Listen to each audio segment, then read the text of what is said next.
menyampaikan ke Pak Yanto, saya harus ngomong apa? Kalau untuk desa bersama, kayaknya sudah clean and clear lah, tidak mesti harus ada peningkatan kapasitas. Ya bebas, kata Pak Yanto. Kemudian yang kedua, ini titipan dari kepala desa yang menjawab ke saya, panas katanya, jangan terlalu lama. jadi banyak yang teror, ini secara psikologis saya terganggu. Ini saja bilang peningkatan formalitas. Baik, Bapak Ibu semuanya memanfaatkan waktu dan kesempatan, tidak ada salahnya saya menyampaikan beberapa hal. Karena terkenal teknis, tadi untuk materi saya meminta bantuan Pak Haji untuk men-sharekan materinya ke kepala desa masing-masing. Jadi materinya tinggal bisa dibaca. Sudah saya menyiapkan orangnya. Apa saja enggak ada, Pak.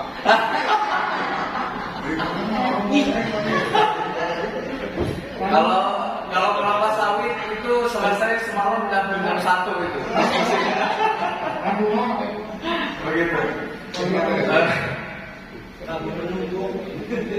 Terkait kesempatan hari ini saya ingin berdiskusi terkait hasil diskusi saya melalui Zoom meeting dengan Kementerian Desa terkait prioritas penggunaan dana desa untuk tahun 2023. Walaupun tahunnya masih panjang ya Pak, tapi kegiatan RKP kan hari ini sedang dilaksanakan. Ini yang menjadi titik krusial dan titik isu. Nah Bapak Ibu semuanya terkait perencanaan pembangunan desa, di sini ada hanya mereview saja, hanya mengingatkan saja bahwa hakikat dari pembangunan dan tujuan pembangunan di desa yang pertama meningkatkan kualitas hidup manusia.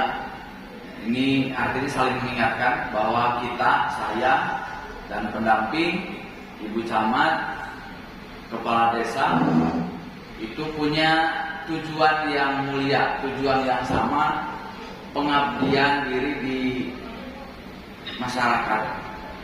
Jadi ada pelajaran hasil diskusi semalam. Kalau dokter ada sekolahnya. Kalau TNI, polisi ada sekolahnya. Tapi kalau jabatan kewilayahan tidak ada sekolahnya. Begitu. Kepala desa. Terus siapa lagi? RT. Terus bupati. Nah, gubernur. Di jabatan kewilayahan itu tidak ada sekolahnya. Sehingga pembelajarannya ya di lapangan. Dari tujuan mulia itu sama-sama, artinya meningkatkan kualitas hidup masyarakat, kepala desa sebagai leadernya. Kemudian yang kedua, meningkatkan pelayanan publik di desa, kemudian penanggulangan kemiskinan, kemudian menjadikan masyarakat sebagai subjek pembangunan. Nah, ini sebetulnya kalau semalam kepala desa diskusi ini tidak terjadi hari ini. Cuma ada beberapa kepala desa yang ikut diskusi semalam.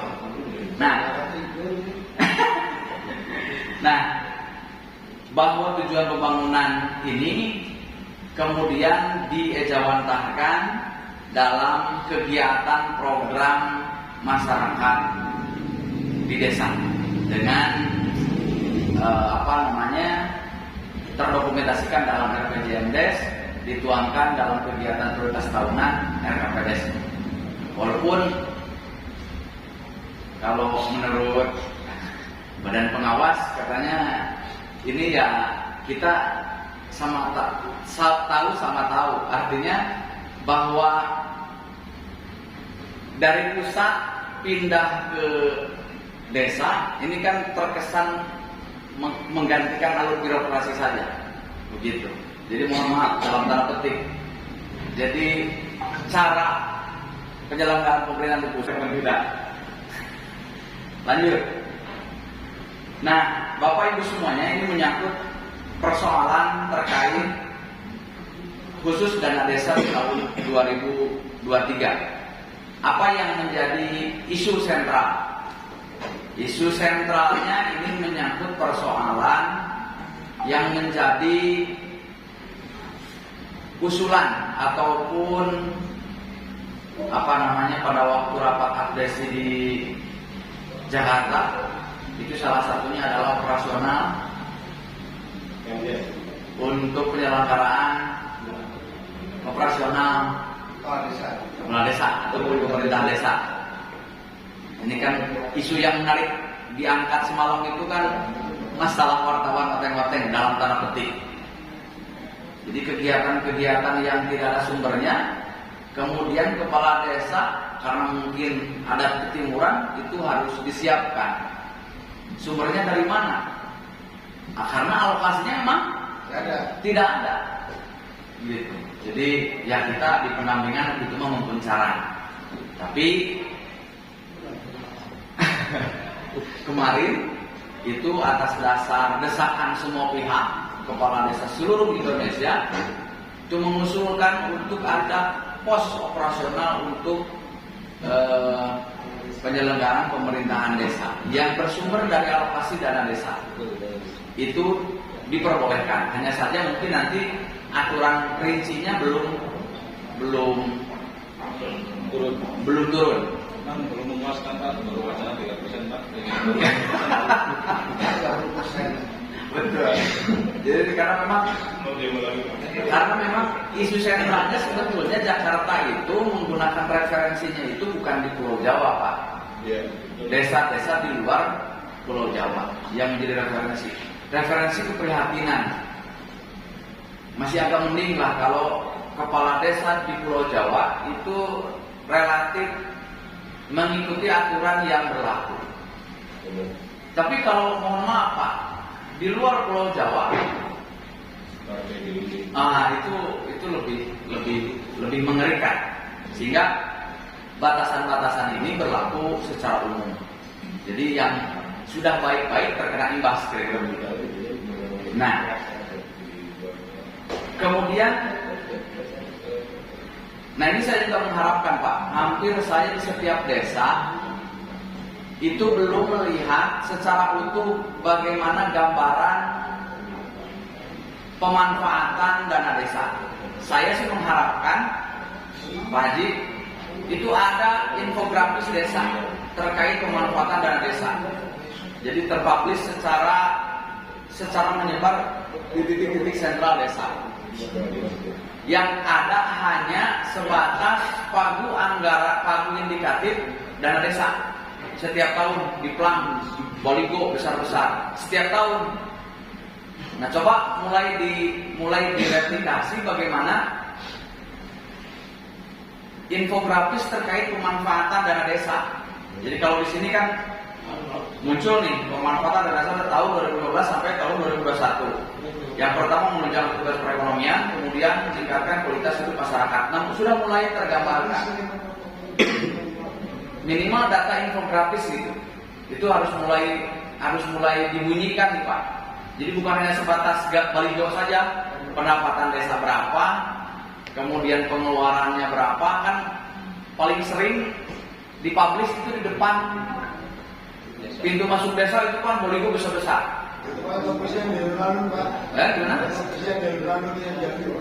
Nah, tapi infografis yang dibutuhkan infografis. Jadi berapa posyandu yang dibangun, berapa pos layanan, pos PAUD umpamanya, ataupun infrastruktur kesehatan, layanan pendidikan, jaringan. Nah, ini harus mulai terpublish. Jadi ibarat kata selama kurun waktu kurang lebih 7 tahun ada dana desa, ini sudah bermanfaat untuk masyarakat apa saja, kira-kira begitu. Kadang masyarakat mah Pak tahu teh aya we, pokoknya mah aya dana desa terus kebagian BLT, biasanya goreng desa na goreng, kepala desa na goreng, pokoknya itu gara-gara satu orang temenang BLT, kira-kira begitu. Nah, ini juga watak dan karakter kita, masyarakat kita. Nah, kemudian info yang kedua paling terakhir terkait pagu dana desa. ini masih menunggu revisi ataupun perubahan dari Impres 104. Ini selama belum ada perubahan Impres 04 dicabut ataupun ada perundang-undangan yang lebih tinggi atau setara dengan Perpres 104, maka itu tetap berlaku. Tapi kemarin di rapat Zoom itu akan ada aturan yang mengganti Perpres. Karena yang 40, kemudian yang 20, yang 8, kemudian sisanya 32 ini dirasakan oleh pemerintahan desa ini terkesan agak ya apa namanya ya. Jadi lamun istilahnya oke mas, ini mah dana lain dana desa, ini mah dana pusat anu dititip di desa. Kalau bukan data wajib. Harus bisa nggak? Harus bisa. Malah PLT inginnya tidak. Nah kalau PLT mungkin Pak Haji nanti akan ada aturan yang sudah keluar terkait miskin ekstrim. Jadi nanti membahas miskin ekstrim kira-kira begitu. Nanti muncul di penataan SDGs. Jadi nanti intervensi pemerintahan desa itu tidak terpaku pada persentase 40% gitu. Jadi kan ini juga agak parah ini. Jadi di satu sisi warga masyarakat menurut data desa ada 40 orang. Tapi karena kebijakan 40% otomatis yang 40 orang ini harus ditambah berdasarkan persentase. Jadi miskinnya di rekayasa dibikin banyak begitu Pak, sehingga kriterianya jadi bertambah begitu. Ya contoh sederhana yang saya malam diskusi itu di Cibeber Pak, di Cibeber di Barat di Cisaga, di Cimaraga. Persentase 40 orang itu di angka 21%-an Pak. Terus kemudian kerangka kebijakan 40%, otomatis nu miskin teh kudu ditambahan. Desa bingung kriteria nu miskin kumaha deui Pak. Kan berdasarkan data yang tidak dapat bansos, yang tidak dapat BPNT, ini ada 40 orang. Kudu nambah 40%, berarti kan 2 kali lipat. Kumaha ya Pak?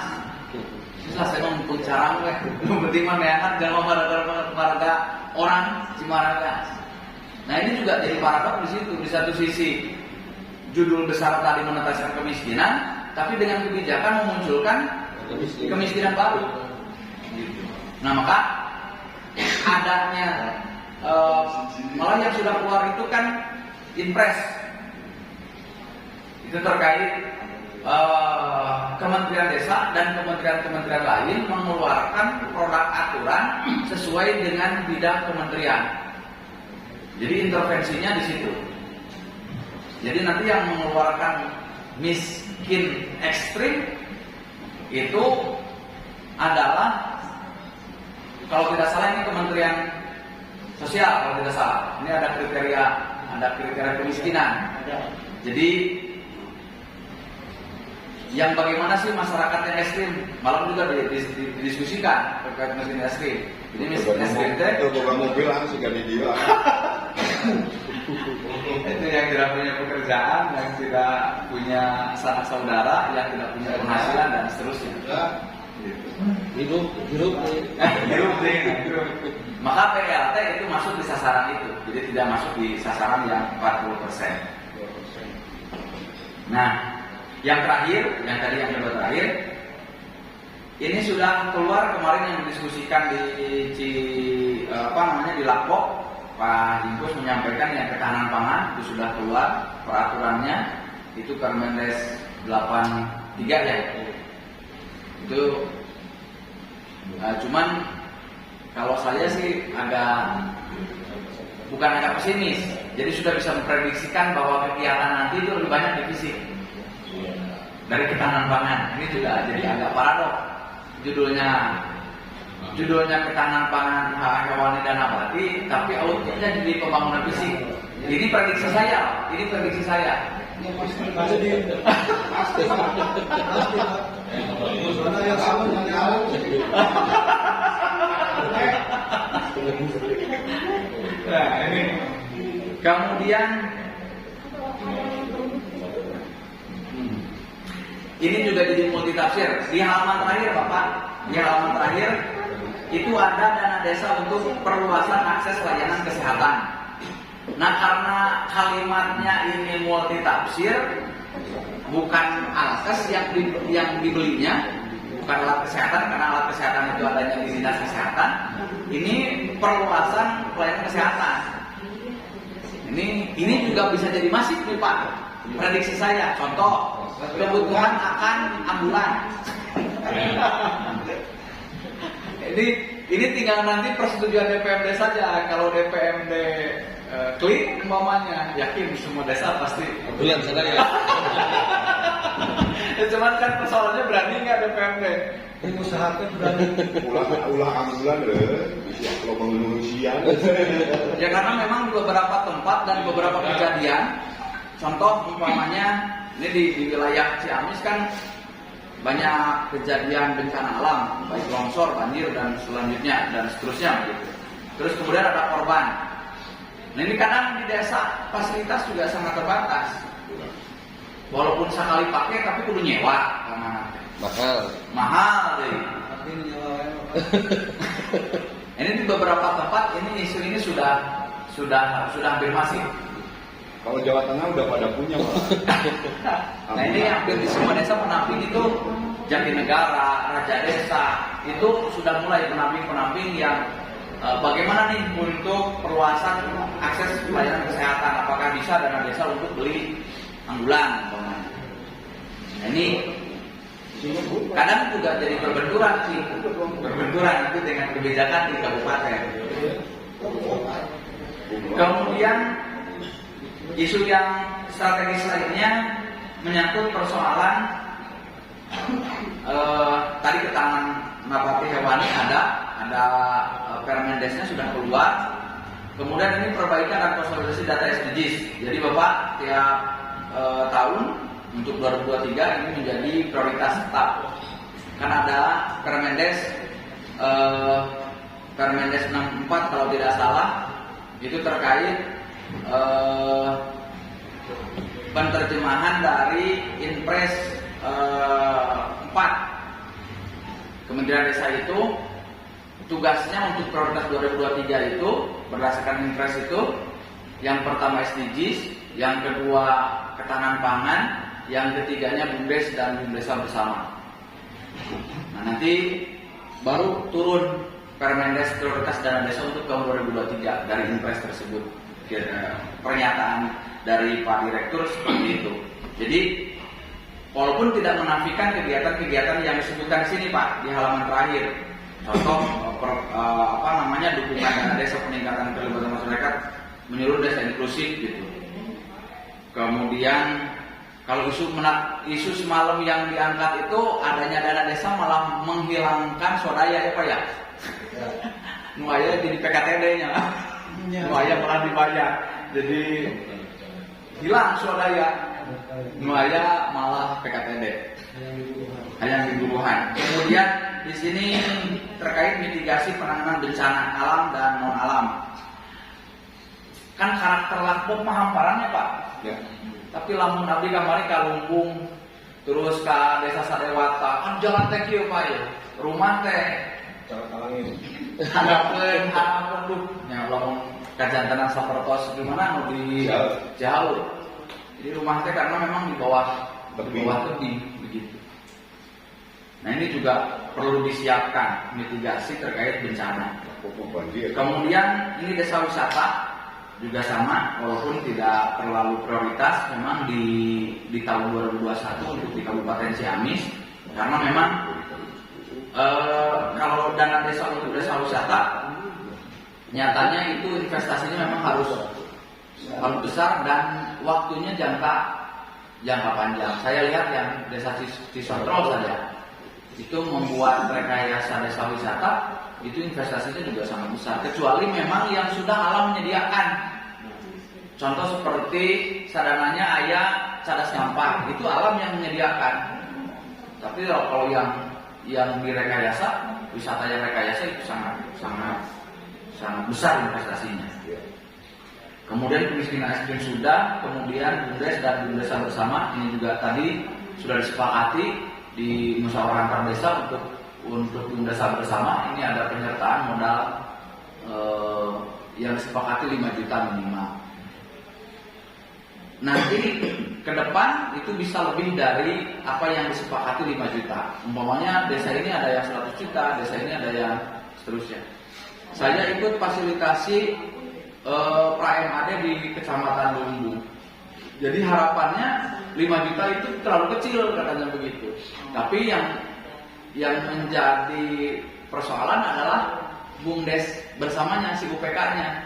Kayak ulah kalau batin Pak Kades kuring can siap ini usaha naon gitu. Jadi dibalik desa disupport karena memang kondisi BUMDesnya belum berbanding lurus dengan kondisi BUMDes atau UPK di kecamatan. Kemudian dana desa untuk penanganan stunting. Nah ini juga menjadi prioritas tetap walaupun skalanya tidak besar begitu untuk disukup di Kabupaten Ciamis.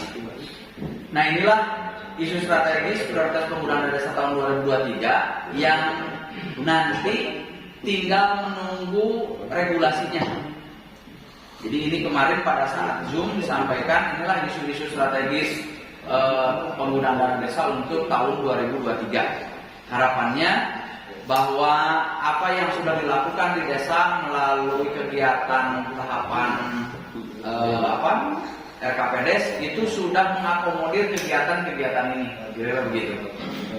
Itu saja yang bisa saya sampaikan. Kurang lebihnya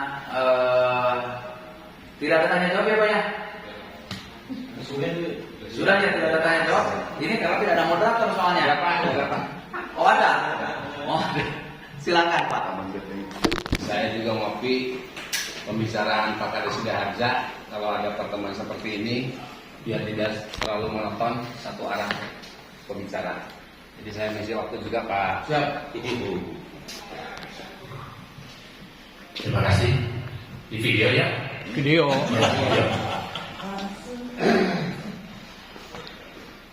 Tapi sebelumnya mohon maaf kepada peserta rapat pada saat ini yang seyogianya di dalam hati sanubarinya sudah ingin rekreasi ke tempat wisata. Tapi menurut hemat saya ini adalah penting yang harus disikapi dan harus disamakan persepsi. Secara kebetulan pada hari ini pemateri tunggal itu adalah tim ahli. Artinya ketika ada hal-hal yang berkaitan dengan sebab akibat dari kegiatan ini, di dalamnya ada tim ahli. Dan dalam ini bertanggung jawab di lingkup Dinas PMD Kabupaten Ciamis. Yang pertama berkaitan dengan PP 11 2021. Di bab 16 pasal 73 di sana bahwa pengelola kegiatan ex-PNPM itu hukumnya, saya pakai hukumnya itu tidak ada hukumnya di dalam itu dalam regulasinya, tapi wajib untuk masuk ke atau bertransformasi dari UPK ke BUMDesma. Bahkan di kalimat berikutnya maksimal 2 tahun setelah diundangkan. Jadi kalau kita hitung 2021 kali PP 11 maksimalnya 2 tahun berarti 2023 itu kita sudah semua masuk ke BUMDesa bersama UPK XPM tadi. Lakbok khususnya kita yang hadir di sini sudah melakukan MAD. Kalau menurut hemat saya MAD pendirian Pak. Waktu dilaksanakan di desa atau di kantor desa Tambak Rinjani. Artinya kalau tadi ada kata UPK transformasi ke BUMDesma, ini kita menyamakan persepsi. Itu dengan serta-merta segala sesuatunya, baik itu aset, orangnya, pelakunya, itu masuk semua dari UPK ke Bumdesma. Yang ingin saya klarifikasi ketika Bu Kabid di Desa Tamakerja, dalam hal ini Kabid Pemberdayaan Masyarakat Desa Kabupaten Ciamis, itu untuk pelaku PNPE, pelaku Bum Desa Bersama, itu yang ex PNPE tadi, melanjutkan dulu masa kerja sebelumnya. Sepertinya ini bertentangan dengan kalimat tadi. Kalau kalimat tadi seutuhnya transformasi, adanya perubahan masuk dari UPK Bumdesma, secara otomatis segala sesuatunya, dana orangnya juga masuk semua ke Bumdesma. Yang diatur nanti di dalam ADRT. Ketika ADRT masa jabatan di sana harus 5 tahun, maka tentu pendirian tadi harus 5 tahun.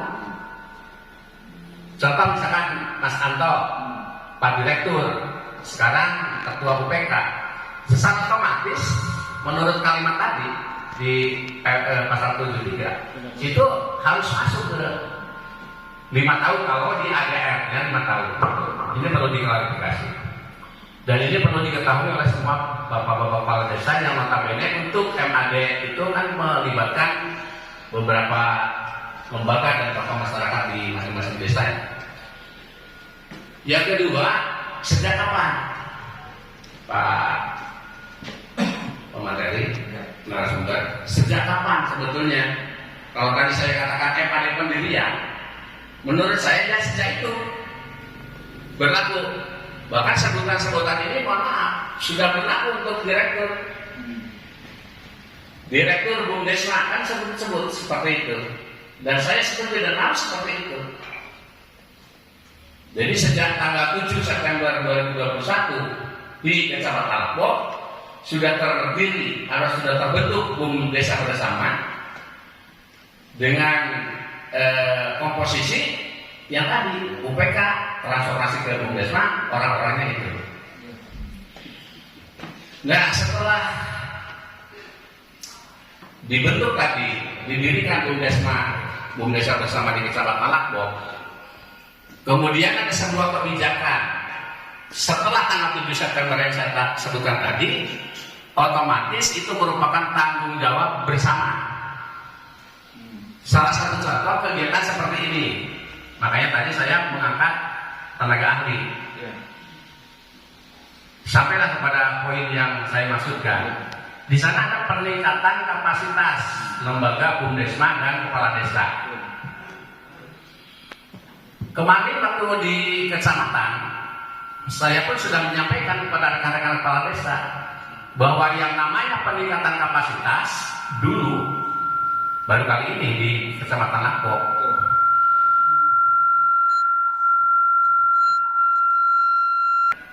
melaksanakan kegiatan peningkatan kapasitas.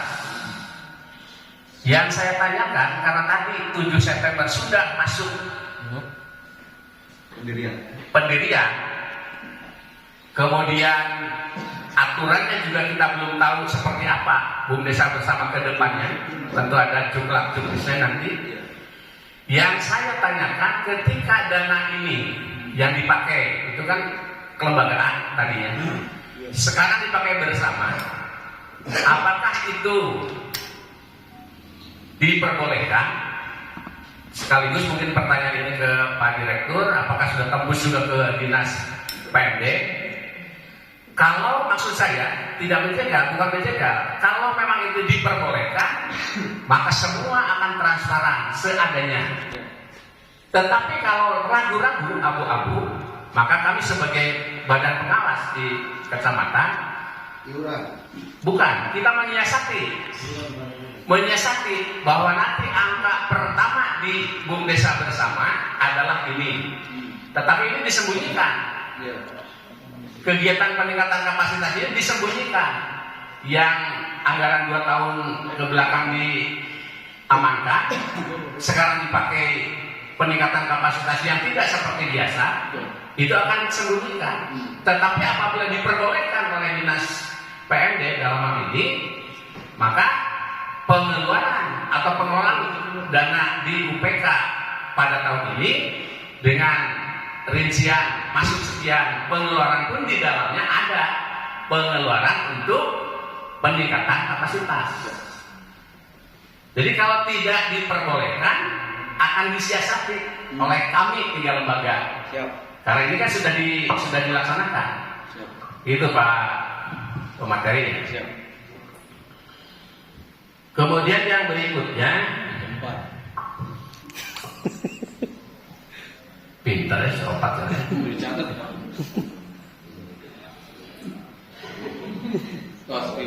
Terus habis. Untuk satu lagi ini mungkin di luar materi. Tadi saya dengar dalam acara ini Bu Camat ya, memberikan sambutan sekaligus membuka, tapi di dalamnya juga ada, kalau bahasa saya ada kata-kata perpisahan, ada kata-kata apa sih namanya, kedinasan yang mengakhiri kedinasan. Menurut saya sebetulnya sampai saat ini belum ada dari pihak yang hadir. Kalau tadi diibaratkan ada punya anak 10, belum ada yang mewakilinya 10 orang. Seharusnya sebelum ini tanya jawab ada ya, dari rekan yang hadir di sini dominan oleh Bapak Kepala. Mungkin pas dari itu moderator Pak. Ya. Enggak, maksud saya di sana artinya ketika akan melakukan sebuah kegiatan, minimal ada planning dulu, ada rencana bahwa nanti ada acara A, B, C, D, gitu. Ya, jadi sepertinya terkesannya tertib. Siap. Ya, seperti terkesan tertib.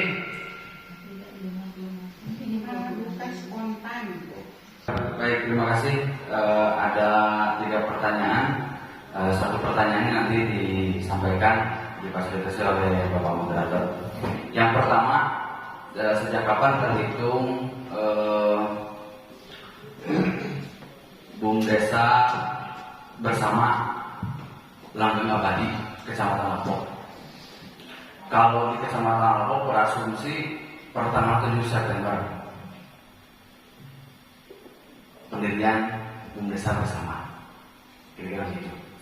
Nah, yang menjadi persoalan ini ada di bab 17 Pak. Ada ketentuan peralihan periode jabatan pelaksana operasional dan pengawas Bumdesa bersama yang telah ditetapkan sebelum berlakunya peraturan Perdana Menteri tetap berlaku sampai dengan berakhirnya periode masa jabatan dimaksud. Jadi begini, ketika UPK dulu tidak punya aturan main Pak. UPK itu aturan mainnya adalah anggaran dasar PKAD untuk di Kabupaten Ciamis. Saya tidak menemukan UPK punya anggaran dasar. UPK itu nyinduknya ke anggaran dasar ke PKAD. Nah, masa jabatan periodisasi jabatan UPK itu nyinduk ke anggaran PKAD. Diaturnya kapan? Setiap kecamatan saya temukan beda-beda. Ada yang 3 tahun, ada yang 4 tahun, ada yang setiap tahun Pak. Dievaluasi berdasarkan LPJ. Kira-kira begitu Kang Haji. Nih, hanya di Lapok yang menyebutkan atau menisbatkan dihitung per 7 September. Karena di beberapa kecamatan yang lain itu dihitungnya nanti pas LPJ. Jadi asumsi UPK yang lain itu proses transformasi itu si transformasi adalah KB gerbong masukkan adalah perkara nanti lanjut atau tidak, atau ada repositioning penambahan tenaga baru lagi, nanti momentumnya di Januari karena perhitungan tahun anggaran itu dihitungnya Januari. Kira-kira begitu Pak Haji bilang. Mangga eta mah telangkung kumaha kebijaksanaan sareng keputusan musyawarah di kecamatan. Gitu. Mung anu sanes-sanes mah asup gerbong mah heula. transformasi heula di wadahan, di kandangan, di struktur ABCD. Nanti evaluasinya berarti nanti Januari, Pak. Kan nanti ada MADLPJ lagi. Jadi transformasi itu bukan waktu, bukan tempatnya MADLPJ. Tapi MADLPJ itu nanti akhir tahun. Jadi melaporkan keseluruhan aktivitas di tahun 2022. Sekaligus nanti Januari silahkan apakah mau dihitungnya di situ. Karena di anggaran dasar, Kang Haji, di anggaran dasar, tapi saya belum melihat di Kang Yanto itu belum dihitung periodisasinya sejak kapan. Hanya menyebutkan di anggaran dasar itu nama BUMDes, struktur organisasi, modal, sama aset saja. Tapi periodisasinya belum. Mangga eta mah ngan di kecamatan lain mah itu dihitungnya nanti per Januari. Itu. Jadi biar tidak dibebani. Contoh seperti di Jawa, like and dislike saya tak perlu diganti, geus lila teuing di UPK, kudu aya orang baru dan seterusnya. Kemudian begitupun di Lumbung itu isu itu tetap ada begitu. Nah, di pagerihnya itu oleh BKD nanti saja ada waktunya, saya itu MAD, LPJ sekaligus nanti momentumnya apakah rekomendasinya ada rekrutmen baru atau ada pemilihan ulang, karena kan setiap tahun UPK MAD kemudian dievaluasi kinerjanya apakah lanjut atau tidak. Nah, kalaulah periodisasi jabatan berdasarkan PP 11 itu harus 5 tahun, maka dihitungnya itu Januari saja. Biar nanti umpamanya Pak Direktur, Pak Yanto, titik nolnya jelas nanti, supaya nanti beresnya itu berarti 2023, 2004, 2005, 2006, 2007 nanti. Gitu. Itu yang pertama Kang Haji. Tapi mangga telangkung seupamina bade dihitung di September tengah tahun, berarti lamun aya perubahan teh karena ngagantung periodisasi kan harus 1 tahun anggaran begitu. Mangga eta mah telangkung. Berarti isukan 2027 tidak Januari, berarti September gitu. Masuk ke Gitu, betul. Itu perhitungannya gitu Pak Haji Bilal. Eta mangga abdi tetiasa menyeragamkan. Eta mah mangga kebijaksanaan di pemangku kebijakan. Berarti pemangku kebijakan ada BKAD, ada BP, ada kepala desa, ada peserta forum, itu yang memutuskan. Gitu. Cuman hemat saya proses transformasi ini ketika wadahnya atau waktunya di bulan September Oktober, manfaatkan transformasi aja, pindah gerbong gitu. Perkara LPJ dan sebagainya nanti kan ada waktunya gitu. Yang pertama. Kemudian yang kedua terkait pernyataan Kabid sebetulnya tidak paradok Pak Haji. Tidak paradok, jadi tidak bertolak belakang gitu. Jadi kalau tadi Pak Haji menyampaikan dari pernyataan Bu Kabid di satu sisi harus tarik gerbong semua, terus di satu sisi harus ada periodisasi tadi, gitu. Jadi ini menjawab pertanyaan yang kedua. Jadi sebetulnya Bu Kabid itu hanya memberikan fasilitas, silahkan geret gerbong dari UPK ke BUMDes bersama dengan seluruh perangkat, tidak ada yang tertinggal. Nanti tinggal dihitung begini. Kalau berdasarkan bab 17 ini, jadi umpamanya periodisasi itu begini, Pak Haji Bilal. Contoh Pak Yanto berdasarkan ADART di Lakbok itu berakhirnya itu 2023. Contoh 2023 nanti berakhir. Berarti LPJ Pak Yanto itu dihitung titik nolnya nanti Januari 2024. Gitu. Titik nol ayeuna mah tidak ada pergantian kepengurusan selama masih ada sisa jabatan Pak Yanto sebagai Direktur BUMDes bersama dari UPK, kan menyisakan waktu itu. Berdasarkan anggaran dasar Pak Yanto itu 5 tahun itu dihitung dari ke belakang. berakhirnya Pak Yanto itu nanti 2023 umpamanya. Maka titik nolnya Pak Yanto nanti ada rekrutmen baru, kemudian apakah diputuskan dilanjutkan lagi, itu Januari 2024. Gitu Pak Yanto. Gitu Pak Haji bilang terkait pernyataan Bukabit. Jadi tidak kontradiksi gitu. Kecuali seperti Banjarsari. Banjarsari itu habis masa jabatannya itu Desember 2022 sekarang. Begitu.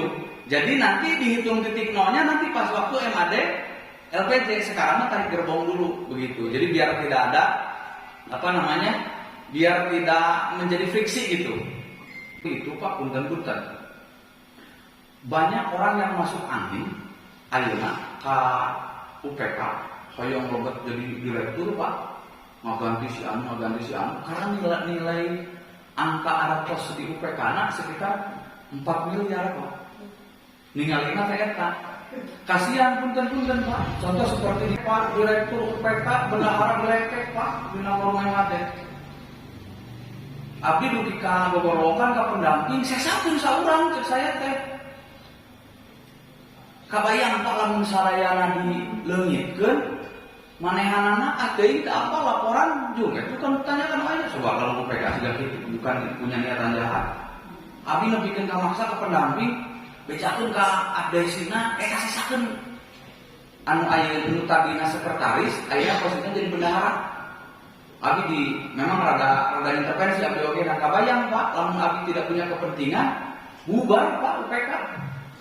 Bayangkeun BKD na dituar Pak. Asli Pak, dina musyawarah kan Abi yang hadir Pak. Di awal dulu ke akhir kan bisa Abi tidak punya hak suara dan bicara, hanya komando hukum bisa mempengaruhi tapi kecuali ke pendamping. Karena ada uang di dalamnya. Nya ibarat kata udah dikasar mah kilas ya terus menikmati duit UPK ini bagian kurangan. Jadi begitu itu yang dijaga Pak Haji bilang. Kemudian pertanyaan yang ketiga,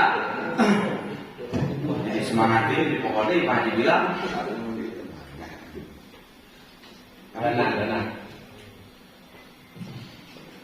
dana yang digunakan untuk kelembagaan. Contoh, ini kan apakah boleh, apakah tidak boleh, kan begitu. Jangan bisa jadi masalah. Insya Allah hari ini tunjukkan 100% masa 88,8%. Insya Allah halal, boleh. Ini sudah dimusyawarahkan di tingkat kabupaten dengan forum UPK-nya langsung. Alhamdulillah. Pak Yanto, Enok Presiden DPRD kan begini Pak.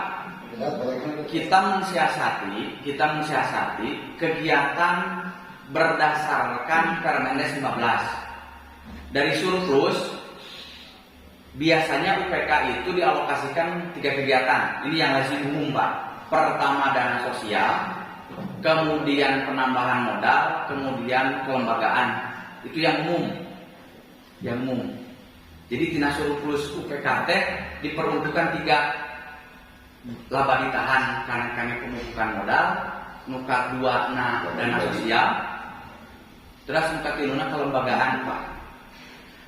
Berdasarkan Permendes 15 itu dibagi 2 mulai nama. Tapi nama sami kahiji penambahan laba ditahan, sareng laba dibagikan. Lamun laba ditahan itu pemumpukan modal atau membuat usaha baru, anu laba dibagikan mah peruntukan teh kahiji kangge desa. Anu ayeuna nama aya kangge desa.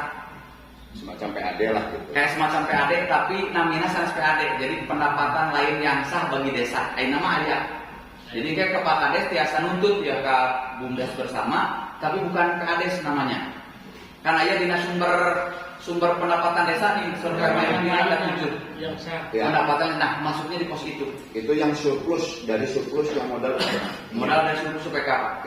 Kemudian yang kedua dana sosial tetap ada, itu termasuk di pos laba dibagikan. Termasuk yang ketiga itu dana kelembagaan, itu tetap ada. Kayak ya itu disepakati.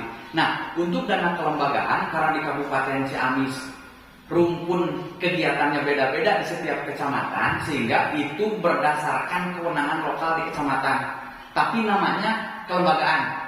Contoh seperti sekarang nih Pak, peningkatan kapasitas umpamanya untuk pengurus dan kelembagaan yang ada di kecamatan Lakbok. Berarti itu masuk di kegiatan kelembagaan. Artinya boleh. Ini kan sumbernya dari surplus tahun lalu gitu Pak.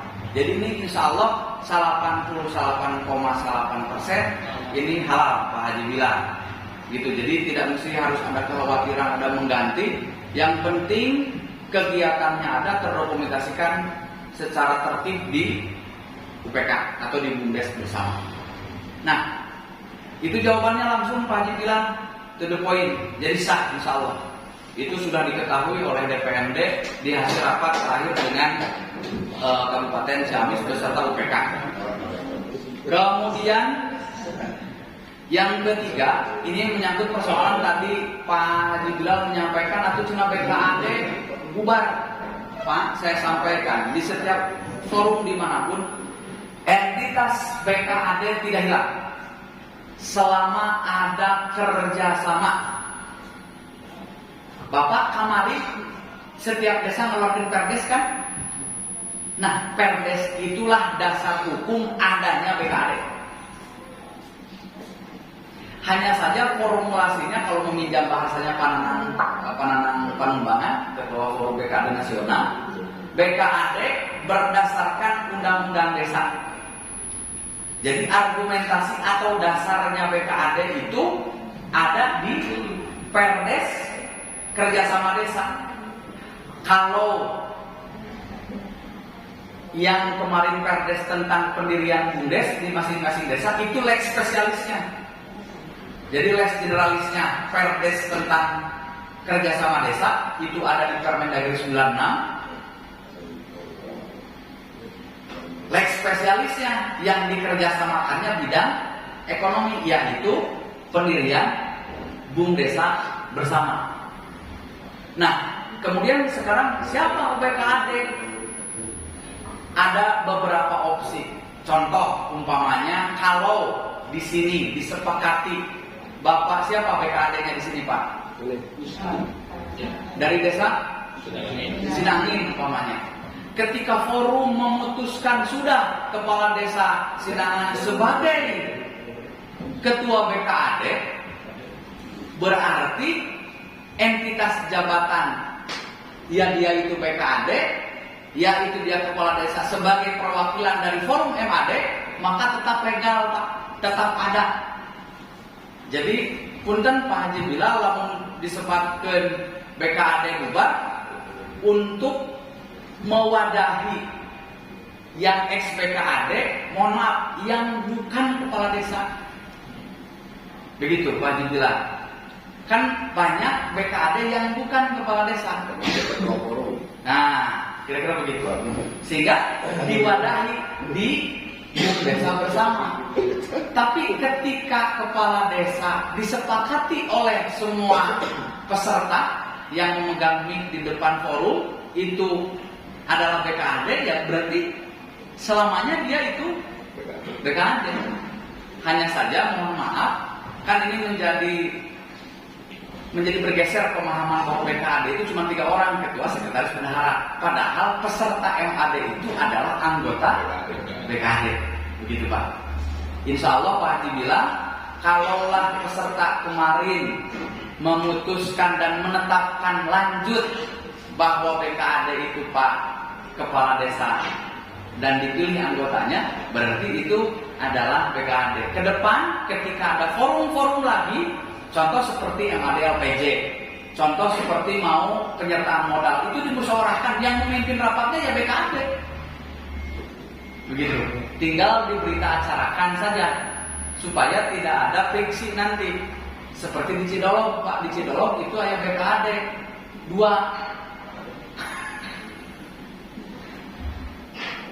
Jadi BKAD 2, nah pas senangnya jadi 2, seperti di Pamarican BKAD jadi 2, nah ini cenah kieu pas. Memang bisa, karena undang-undangnya menyampaikan begitu, kecuali kebijaksanaan di kecamatan sudah yang menyangkut kerjasama antar desa, pokoknya BKAD nah hijinya geus eta berarti apapun kerjasama bidang pembangunan, pemberdayaan, keamanan, ketertiban, bencana alam dan lain sebagainya itu difasilitasi oleh satu BKAD. Maka itu yang ditetapkan. Maka di Permendagri 96 dibuat aturan yang mengikat untuk pelembagaan BKAD, maka harus ada AD/ART BKAD gitu. Itu Pak Haji bilang. Jadi memang ada degradasi yang BKAD itu tidak hilang entitasnya. Jadi selama ada BUM desa bersama maka harus ada MAD. Kenapa harus ada MAD? Karena forum tertingginya adalah MAD. MAD berarti dipimpin ke BKAD. Kira-kira begitu. Untuk jawaban dari Pak Haji bilang yang poin keempat. Selain tadi ada forum pisah sambut lah kira-kira begitu dari kepala desa. Tos sudah penting 25 menit Pak, ulah main house day. Mangga di weekend. Oh, coba. Izin Bapak Ibu semuanya, mungkin materi yang akan kita tanyakan Pak dari yang disampaikan penyertaan modal dari tiap-tiap desa dari 10 desa di Kecamatan Lampung. Kami cuma berharap dalam hal ini ketika nanti ada aturan yang baru Pak, karena tadi yang disampaikan itu hanya bahan dari KNS. Mudah-mudahan tidak ada Perpres baru Pak. Nah ketika dari sekitar tahun kemarin ada Perpres 104, di situ kan tidak ada poin untuk penyertaan modal. Jadi mudah-mudahan di tahun depan terkait penyertaan modal bisa fleksibel.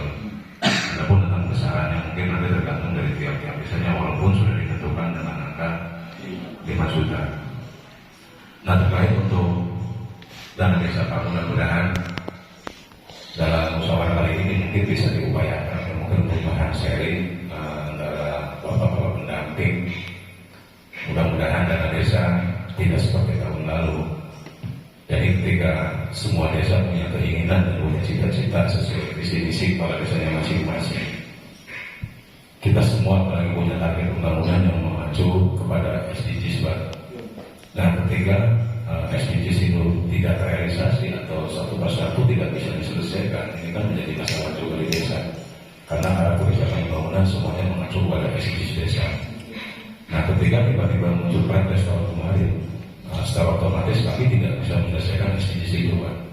Nah apalagi harapan kami ke depan menyangkut SDGs ataupun Indeks Desa Membangun Desa, IDM Desa. Jadi harapannya aturan yang akan dikeluarkan nanti itu bisa fleksibel agar semua kepala desa bisa menyelesaikan janji politiknya Pak yang tertuang di dalam SDGs ataupun dalam IDM Desa. Ambil contoh saat ini di Kecamatan Lampung ada 9 desa mandiri. Secara otomatis satu desa lagi juga punya keinginan Pak untuk bisa menjadi desa mandiri. Nah ketika dana desa masih diintervensi seperti itu, bagaimana akan mengejar indeks yang masih tertinggal? Ketika kami punya indeks ekonomi, ekologi dan sebagainya, kita hanya punya modal dari dana desa. Nah harapan kami sekali lagi dari Bapak pendamping ke depan agar supaya tidak ada perpres-perpres yang seperti kemarin saja Pak. Jadi ketika nanti kami menyertakan juga jelas seperti kisi-kisi tentang rencana untuk tahun 2023 bisa terrealisasi. Menyinggung tadi yang disampaikan oleh Pak Bilal mungkin terkait yang disampaikan Ibu Camat. Apresiasi Positif apa tadi? sangat positif terkait dengan gelaran kemarin di Desa Barete, bahwa salah satu desa atau kelompok tani di Indonesia di tahun 2022 ini yang mendapatkan IPDN IP Denpam 20 hektar bantuan dari Kementan, yaitu alhamdulillah Desa Barete di Bukit. Kenapa? Bukan berarti saya memang mungkin sekarang menyampaikan ini karena memang mungkin ria, tetapi ada pesan dari Bapak Kementan melalui dari provinsi, juga dari konsultan, dan kebetulan juga kemarin Kang Haji juga diundang kaitannya dengan bagaimana caranya desa-desa ini mengadakan sekolah lapangan yang kaitannya dengan pertanian. Kalau memang mungkin ini kaitannya dengan peningkatan ekonomi yang sudah barang tentu di sana ada penguatan ekonomi ataupun percepatan ekonomi sesuai dengan harapan dari Bapak Presiden, maka kami berharap rekan-rekan para kepala desa, karena hasil dari kemarin walaupun memang mungkin kemarin ada air yang tidak lancar, satu, yang kedua WBC kaitannya dengan warung soprak. Alhamdulillah dari memang petani terbiasa itu hasilnya per hektar itu hanya 5 sampai 6, kemarin sampai 9,6. Nah ini capaian yang sangat luar biasa walaupun hambatan rintangan dan gangguan WBC kemarin ataupun suplai tidak lancar. Nah harapan kami dengan penguatan ataupun program dari para penaikan tadi sebagai pendamping kami di desa, harapan mari kita sama-sama mensukseskan pagi hibrida 21 ini, karena sudah barang tentu ini untuk meningkatkan atau mempercepat perekonomian masyarakat. Itu saja, terima kasih. Wassalamualaikum warahmatullahi wabarakatuh. Nanti komentari saya, kalau BUMDes itu tetap menjadi prioritas di tiap tahun di dana desa itu BUMDes di garis miringi itu dengan BUMDesa bersama. Jadi tidak perlu khawatir kalau untuk BUMDes dan BUMDes bersama itu tetap menjadi prioritas. Itu yang pertama. Kemudian yang kedua menyangkut